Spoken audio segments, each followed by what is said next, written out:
Halos 2 linggo matapos i-anunsyong nahuli na sa Czech Republic, sinabi naman ngayon ng palasyo na nasa France si dating Congressman Zaldico para humiling ng political asylum. Nakatutok si Ivan Mayrina. The DFA has received highly reliable information that Zaldico has a pending petition for political asylum in France.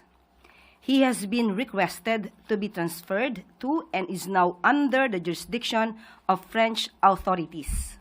Yan ang anunsyo ngayong hapon na Malacanang matapos kumpirmahin ng Justice Department na wala na sa Czech Republic ang puganting dating kongresista na si Zaldico. Ang asylum ay proteksyon ay ginagawa ng isang bansa sa isang dayuhan na nakararanas ng persekusyon dahil sa lahi, relihiyon o political opinion. Political persecution daw ang ginamit na basehan ni Ko sa kanyang asylum petition ayon sa Malacanang. Bagay na agad nilang pinabulaanan. Alam natin na bago pa man nangyari ang lahat, siya ay hinahabol na at pinababalik dito para sagutin ang mga alegasyon tungkol sa malversation,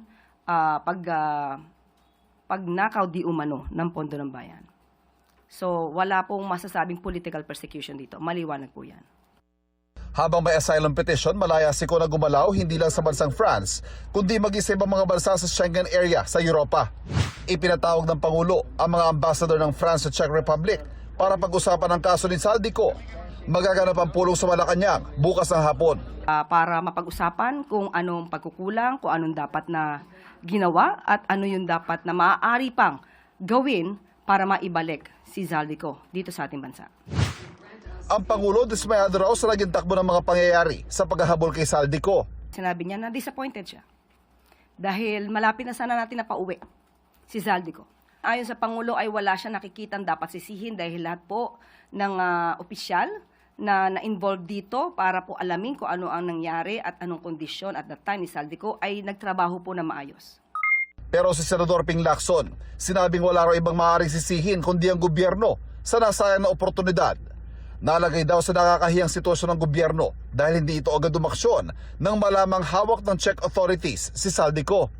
Sabi naman ni Akbayan Party List Representative Chel Jokno, dapat magpaliwanag ang pamahalaan sa tinawag niyang isang malaking kapalpakan. Si Senador Amy Marcos naman halakhak ang nagreaksyon sa balitang nalusutan ni Ko ang gobyerno. Pero si Interior and Local Government Secretary John Vic Remulla inaming nagkamali sa pahayag na mapapauwi si Ko sa loob ng 3 linggo.